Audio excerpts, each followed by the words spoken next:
পুরা নরকয়ধুনা উদিত। পুরাণ রূপে মহাভাগবত মহাপুরাণ রূপে অর্ক অর্থাৎ সূর্য আবির্ভূত হলো।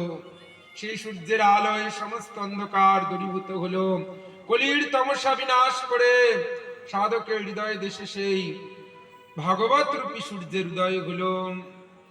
উদিত তপন, সূর্যের উদয়তে অন্ধকারের বিনাশ হয়।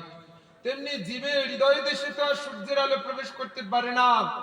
তাই জীবের হৃদয় দেশের যে অবিদ্যারূপী অন্ধকার, সেই অন্ধকারকে বিনাশ করবার জন্য ভাগবত রূপী সূর্য কলিতে আবির্ভূত হলেন। সুত গোস্বামী পাদ বলতে লাগলেন, শোনো হে শৌনকাদি ঋষিগণ, শ্রীমদ ভাগবতে কথায় যাদের রুচি আবির্ভূত হয়, যার যতখানি রুচি শ্রী ভক্তি জীবনে তার ততখানি অগ্রসর হয়ে থাকে। শৌনকাদি ঋষিগণ বলছেন, গুরুদেব, এই ভাগবত কথা প্রথম কোথায় আবির্ভূত হয়েছে? কে এই কথা কীর্তন করেছে? কে শ্রবণ করেছে? সুত গোস্বামী পাদ বলছেন, শোনো, কলিযুগ আরম্ভ হলে তার 30 বৎসর কাল অতিবাহিত হলেই সুখদেব গোস্বামী পাদ মহারাজ পরীক্ষিতের নিকট এই ভাগবতের কথা কীর্তন করেছে। তাতে শৌনকাদি ঋষিগণ বলছেন, হে প্রভু, আমরা সেই সুখদেব গোস্বামীর জন্ম বৃত্তান্ত শ্রবণ করতে চাই। আনন্দিত হয়ে সুত গোস্বামী পাদ শ্রীগুরু চরিত্র পাঠ করতে লাগলেন।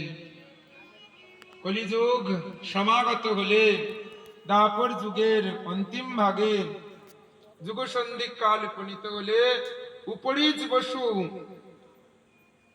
এবং উপরিজ বসুর কন্যা সত্যবতীর গর্ভে পরাশর ঋষির ঔরসে পরম ভাগবতাচার্য ছিল বেদব্যাস ভগবান অবতীর্ণ হয়েছিলেন।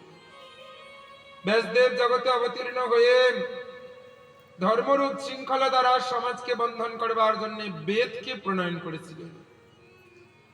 কিন্তু কলিযুগ আগত জেনে বিচার করলেন যে এই বেদকে সকলে পড়তে পারবে না, বেদ পাঠেতে অক্ষম হবে।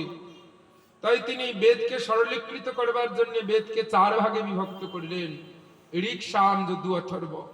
ঋক বেদে মন্ত্রাবলী, সাম বেদে কীর্তন, যদুর্বেদে প্রায়শ্চিত্ত আদির বিধান, অথর্ব বেদে নিয়মাবলী প্রযোজিত হলো। এরপর তিনি বিচার করলেন যে কলিযুগে স্ত্রী এবং শূদ্রের এই বেদাদি শাস্ত্রেও অধিকার হবে না। তাই তিনি বেদের নির্যাসকে উপনিষদ রূপে প্রকট করলেন। উপনিষদ হতে সংহিতা রচনা করলেন। তাতে তার হৃদয়ের বিচলতা দূর হলো না। তবে তিনি পুরাণ রচনা করতে লাগলেন। সমস্ত অষ্টাদশ পুরাণ রচনা করলেন। অষ্টাদশ পুরাণ রচনা করেও তার হৃদয়ের ক্ষোভ দূরীভূত হলো না। এক এক পুরাণে এক এক দেব দেবীর কথা বর্ণন করলেন, এক এক প্রকার পূজা উপাসনা মার্গের কথা বর্ণন করলেন। বহুমুখী পথ জীবকে দেখিয়ে জীবকে বিভ্রান্ত করে ফেললেন। তিনি বুঝতে পারলেন যে এত প্রকার রাস্তার কথা আমি বলে দিয়েছি, জীব সমস্ত রাস্তাকে খুঁজে খুঁজে বিভ্রান্ত, পরিশ্রান্ত, ক্লান্ত হয়ে পড়েছে। কোন একটি নির্দিষ্ট রাস্তার কথা বেদব্যাস বর্ণন করতে পারলেন না। বহুমুখী উপাসনার কথা বলে দিলেন। কোথাও গাছের পূজা হচ্ছে, কোথাও পাথরের পূজা হচ্ছে, কোথাও নদীতে পূজা হচ্ছে, কোথাও মাটিতে পূজা হচ্ছে।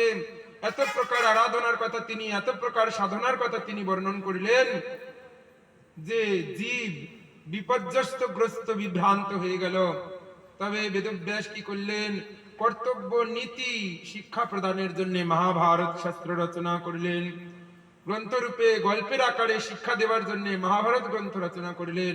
তবুও জীবের চিত্ত শৃঙ্খলাবদ্ধ হলো না, ধর্মে পরিবর্তিত হলো না। অত্যন্ত দুঃখিত, খেদযুক্ত চিত্তে বেদব্যাস বদ্রিকাশ্রমের নিকট মন্দাকিনী নদীর তীরে এসে বসে রইলেন, রোদন করতে লাগলেন। তাকে দুঃখিত দেখে ভগবান হরি নারদ মুনিকে ব্যাসদেবের নিকট প্রেরণ করলেন। নারদ মুনি যখন বদ্রিকাশ্রমে এসে আবির্ভূত হলেন, বেদব্যাস ভগবান নারদের অবতারণে প্রসন্ন হয়ে আনন্দিত হয়ে নারদকে প্রণাম করলেন। নারদ মুনি বলছেন, হে ব্যাসদেব, তোমার মন বুদ্ধির সহিত দেহাভিমানী আত্মা কুশলে আছে তো? ভালো আছে তো? কাউকে যখন আমরা দেখি, রাস্তায় দেখা হয়, তাকে আমরা কি জিজ্ঞেস করি? আপনি ভালো আছেন তো, এটাই তো জিজ্ঞাসা করি। কিন্তু কাকে জিজ্ঞাসা করি? ভালো থাকবার জন্য আমরা কাকে জিজ্ঞাসা করি? যদি বলে কেন আমরা তার দেহটাকে জিজ্ঞাসা করি, আপনার শরীরটা ভালো আছে তো? শাস্ত্র বলছেন শরীর তো ভালো থাকারই জিনিস নয়, শরীরটা হলো রোগের মন্দির। এই শরীরেতে কে বাস করে? সে হচ্ছে রোগ। গর্ভবতী শিশু